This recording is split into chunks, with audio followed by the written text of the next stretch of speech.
Hello there, it's Cassie. Welcome back to my YouTube channel. Today I have the Brutus Monroe Eggcellent Gnomes Inspiration Box, which was the February 2020 box.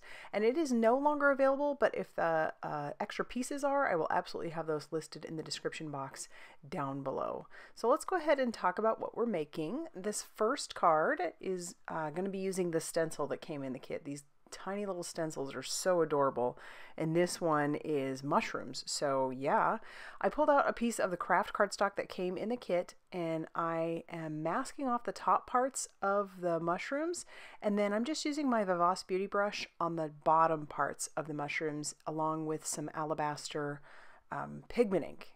And then I'm going to heat set that because my next step will attract embossing powder, and I don't want that to happen. So I heat set that till that was all dry, and now I'm going to mask off the bottoms of the stencil. And pardon my head, I'm going to be using some embossing powder, and now this did not come in the kit, but this embossing powder is the embossing powder of the month. This is called Robin's Egg, and it is gorgeous, just gorgeous. So like I said, I masked off my bottoms, and then I'm going to take that same VIVACE beauty brush that I cleaned off, and then I'm going to dip that into my embossing ink and then sponge that just on the tops. And I'll pull the stencil away, and then here, take a look at that Robin's Egg embossing powder. It's so pretty. And it looks different, obviously, like most would look different on darker cardstocks. So what you're seeing here is gonna, once it's melted, it's gonna look a little bit different on actual white cardstock. I do love how this looks on the craft though. And then I'm just gonna wipe away some of the excess residue, and then take a look at that. And then we're gonna move on to the next set of mushrooms, and we're gonna do the exact same thing. And if you noticed, I did use a magic powder bag over my piece before I actually did any of the embossing. But I do get some stray powder, and you can tell the difference because you'll notice that there is some residue from the embossing powder, but that won't be the stuff that actually sticks. You can tell because it'll be a little bit thicker in those areas. So don't worry that you have some residue. You can easily, once everything is cooled down, you can wipe it away using a microfiber cloth. And then there's my last set of mushrooms, and I'll do the same thing with that. I did have a lot of excess sticking around, so I'm just going to use a brush and wipe that away. And then I'll heat set that one till that is smooth and melted. And then wipe away the excess of that and clean up my mess. So now, I love how this has some little spots to it. I'm going to try something. I wasn't sure how this was going to work, but I'm going to take some of the Cotton Puff Heated Activated Puffy Medium that came in the kit, and this stuff is so cool. I'm just going to squirt that onto my glass mat, take a palette knife, and then I am going to kind of push that through the stencil. I don't want to squish too hard because it could, end up sticking through the bottom and not have perfect circles. I'm not going to heat set in between. I am going to do all of it first, so I'll have to be very careful. And it seems to be fine so far. Everything is working out fine. And then I'll do my last one. And then once I have all of the little dots covered, I'll clean up my mess. And then I'm going to heat this stuff. So I put it on a little bit thick, not too crazy thick, but as you can tell, it is puffing up, which is so cool. So it adds this extra texture to the mushrooms that wasn't there before. And if you didn't want to do that, you could just use your white pigment ink or an embossing powder if you wanted, or just something else, whatever you wanted. But now I'm going to add a little bit of grass. I'm going to try and make this a little bit of a scene. So I'm using my Copic. This is G14, and I'm just using flicking motions to add just little bits of grass around those mushrooms. Obviously, it's not going to look too realistic, but I needed a little something. Otherwise, those mushrooms just look like they were floating. And then my next step is going to be to tear my paper. I know that seems crazy, but I was like, this needs something. So I'm going to tear my paper, and then I'm going to take that excess piece that I tore. I'm going to take my embossing powder and just run that along that bottom tear. And then I'm going to cover that with that Robin's Egg embossing powder. This way I'll have some tie-in. So the mushroom caps themselves will tie into this little piece of embellishment that's going to be underneath. So I'll heat set that till that is smooth and melted, and I love to watch embossing powder melt. I don't know what it is, I just do. And then when that is cool, I'll wipe the excess away from that.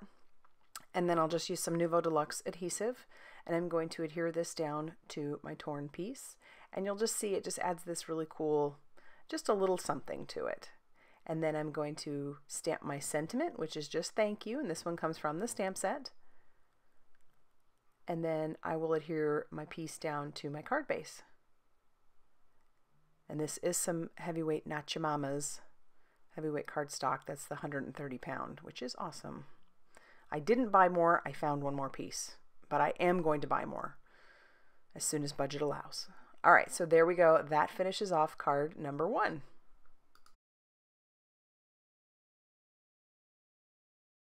Card number 2 is going to use one of the foilables, and I have pulled out some distress inks. These are the regular distress inks along with one of my beauty brushes. And this first color that I've grabbed is Mustard Seed. This is actually the first set of little mini ink cubes that they had come out with.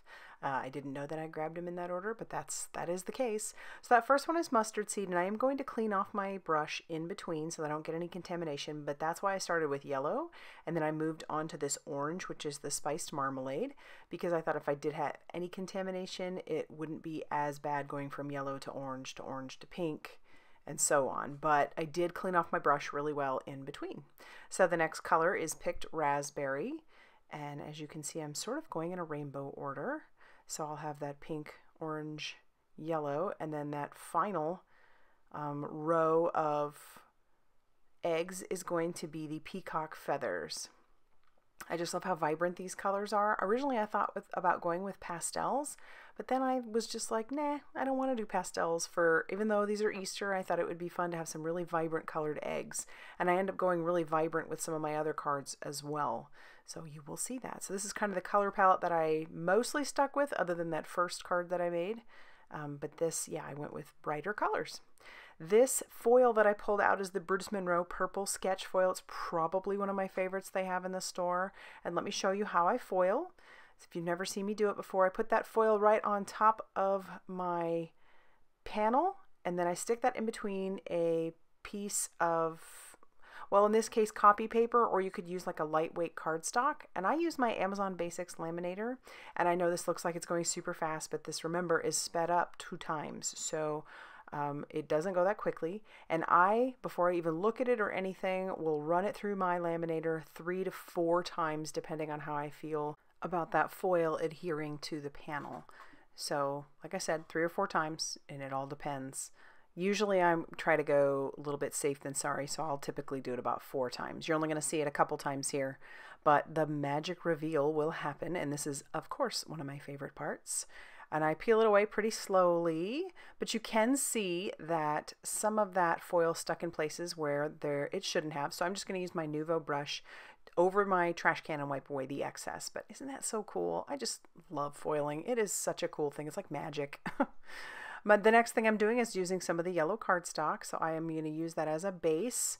So I had cut down my my foiled panel to 4 inches by 5.5 inches, and then my yellow piece will be 4 1/4 by 5.5 inches. I don't show you any of the coloring, otherwise this video would be crazy long, but I did use my alcohol markers there. And now I'm going to start adhering everything with some liquid glue. So I'll adhere that foiled panel down, and then I'm going to do the same thing with my circle that I cut out, just using that liquid glue. And I'm even going to do that little gnome. I'm going to put him down with liquid glue as well. But for the sentiment and for his little arms, I'm using foam tape. So it looks like he has his arms protruding out. It's so cute.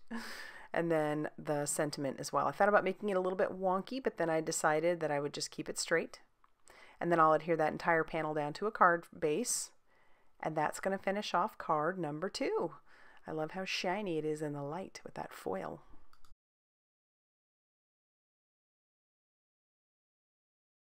Card number 3 is going to use another foilable, and this time I'm using some copper foil, and I'm going to do the exact same thing that I did earlier. I'm basically just going to run this through my laminator about 3 or 4 times, but I'm also going to do something really cool with the fibers and the laminator. So this was brought to my attention that you could do this, and so I played around a little bit to see what I could come up with, and I will show you how it can be done using those fabulous fibers. So if you were unsure of how to play around with those, I will show you here in a second. All right, so the big reveal, I'll peel that back, and it looks like little chocolate bunnies. I love this one, and it does, you know, doesn't completely adhere in some spots, but I think that adds to kind of the handmade element of it. So I like that. I think it's cool. It did a really good job. And then here we are. We're going to use those fabulous fibers. I'm going to pull that out. I'm going to use my copy paper. And I'm actually going to, I thought about using that whole bit in one shot, but then I thought, no, I'm just going to separate that. And then I'm going to use the other for something else. So I've got this kind of spread out, just kind of making sure that all those fibers are inside my copy paper, and I'm going to close that up. And then I'm going to run this through my laminator. The first time I did this, I thought this is surely just going to adhere the paper to itself, but it doesn't. So you will see, and you only have to run it through one time, and then you're going to be left with this really cool piece that you can put on your cards or even your mixed media. It'd be really cool in some mixed media projects. But I'll open it up, and then I'll peel out that piece, and it's this beautiful flat, like melted together piece of these fibers, and they're so neat. And I did this with some of the peacock color of the fabulous fibers as well. So I'm going to save that piece I just made, and I'm going to use that for a project or, you know, another card here in a second. But I tried to condense what was left of my fibers into more of a strip. And I wanted it to be fairly thick, so now I'm running that through my laminator. And then we'll pull out this piece that is a thick piece, but it's a little bit more condensed. So I think that's really cool.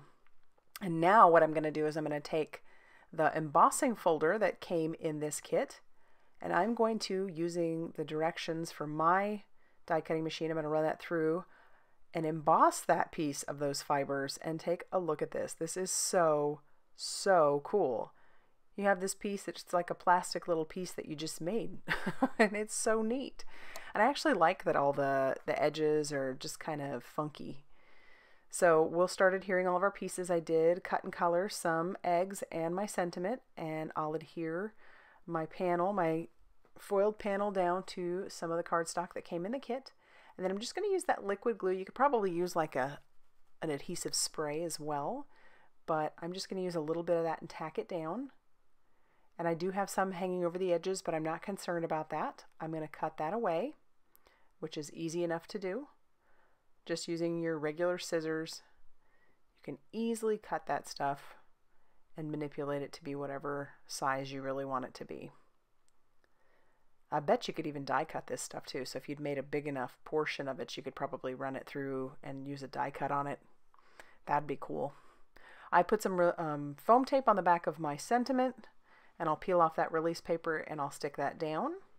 And then I'm going to peel off the release paper on my eggs, and then I will adhere those to the front of my card as well. And then I'll tack that to a card base, and that's going to finish off our third card. That is so cool. Are you not impressed with those fibers now, right? You want to go get some and try them, don't you? For card number 4, we're going to make a scene, and we're going to watercolor, and we're going to use this new anemone. This is the Aqua pigment of the month. So this doesn't come in the kit either, but I just had to use it. So I've put it down on my water media mat by Waffle Flower, and I'm spritzing some water on it. I'm going to take a paintbrush and kind of whirl that around a little bit. And oh, that color. It's so pretty. And I'm just going to ink smush. I'm going to put my watercolor paper right into that, and I'm going to heat set it in between. You've seen me do this many times with distress oxides and even just distress inks, but it's fun to do with watercolors as well. And then I'll just keep using that same watercolor that's already on my mat, heating it in between and kind of building up some layers. So this anemone watercolor or aqua pigment definitely has some shimmer to it, and I'm going to show you here in just a little bit, but I'm going to add just a little bit more layers, and then when I'm happy with that, I'll hold it up in the light. You can sort of see the shimmer, but then I'm going to grab my flashlight on my phone, and wow, check it out. That stuff is gorgeous. Oh, I want to put it on all the things. Okay, so as I said, I am going to be making a little scene, so I have some watercolor paper that I've put into my Misty. I'm using my magic powder bag on that watercolor paper, and then I'm going to ink up the little egg house with some embossing ink. And you know, obviously you can't see it when you stamp it on some clear paper like or white paper like this, so I'm going to make sure and stamp it a couple times because I want to make sure that that is really on there. And then I'm going to cover this with some Raven Sparkle. This is completely unnecessary. You could just stamp it with your black ink and call it a day, but I like to emboss when I'm watercoloring, mostly because I'm lazy and I don't really want to wait for things to have to dry, to be honest with you. And if you emboss your image, it will help you so that you don't necessarily have to wait in between with your layers or, you know, painting things next to each other. So I've sped this up about 8 times. I know I said I wasn't really going to show any coloring, but here I am. I'm just using 4 colors of aqua pigment. I have the yellow, fuchsia, yellow green, and then the anemone. And I'm just painting those on there. And with the raised image, you know, from the embossing, this is why I can paint right next to one that I just painted and not be so concerned about those colors running together. Now, if mine run together, it's because I got outside the lines, which happens, but this is such a fun little image to color. Oh my goodness. And then I decided that I needed some brown, so I'm going to mix my fuchsia along with my yellow green, and that'll give me a bit of a brown tone. And then I decide I would take some of that fuchsia and put it right onto the green where I wanted some shading and shadowing. And so think about that.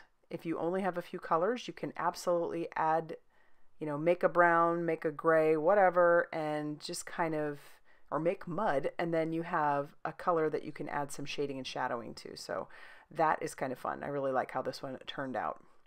And then I'm going to add some flicks on my panel, and then I'm going to fussy cut around my little egg house, leaving just a small white border, and I'll leave that edge flat on the bottom.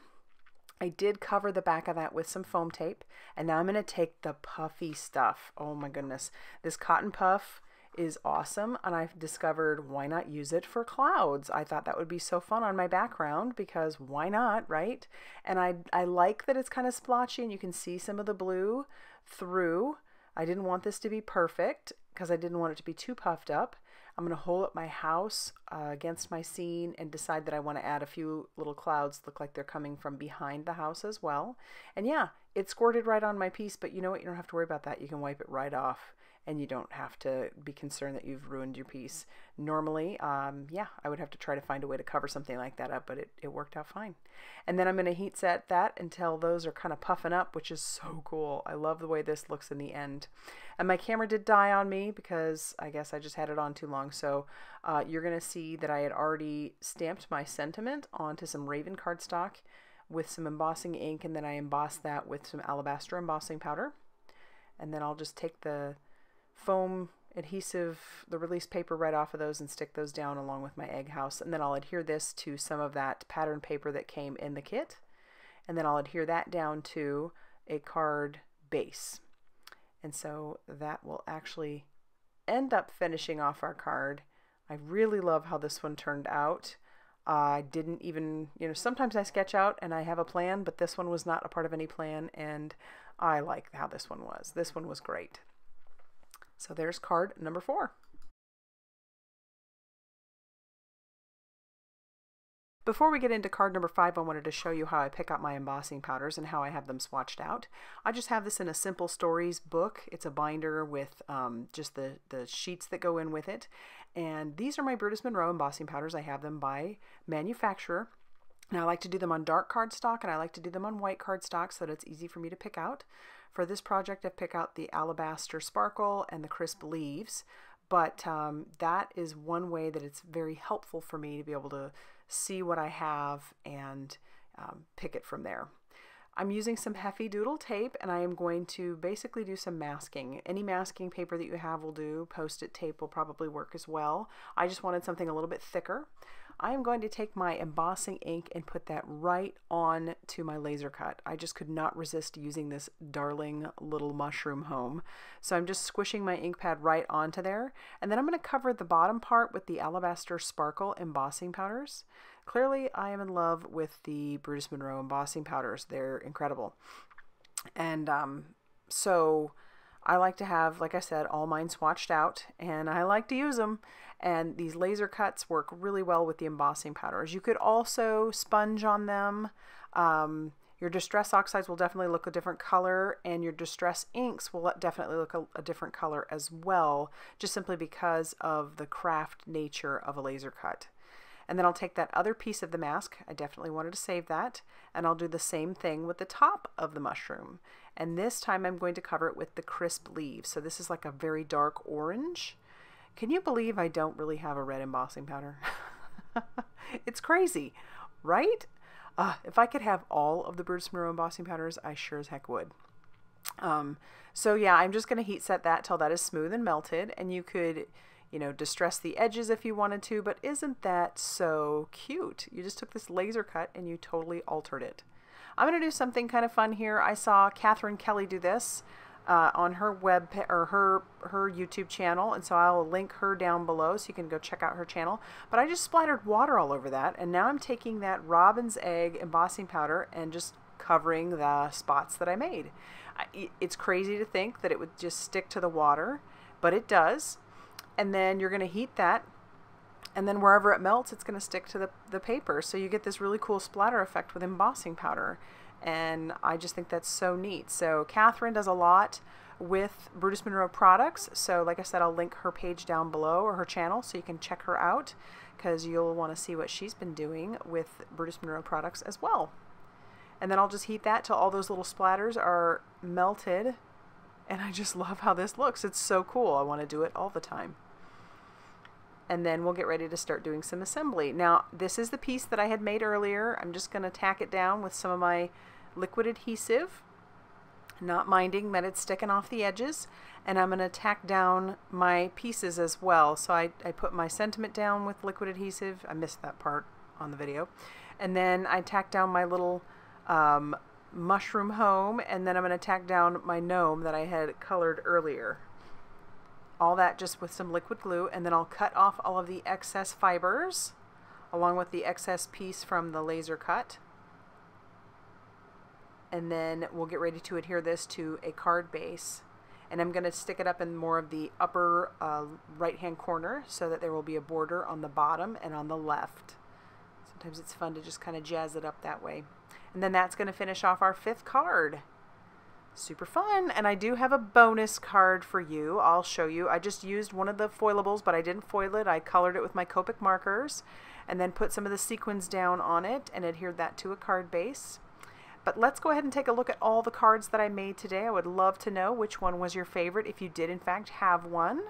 That's my favorite part of making cards. I've always said that. If you liked this video, please hit the like button and subscribe. And I appreciate you guys using, liking, subscribing, using affiliate links. That all really helps me keep this channel going. And so I appreciate y'all so much. And I will see you very soon in the next video. Bye, guys.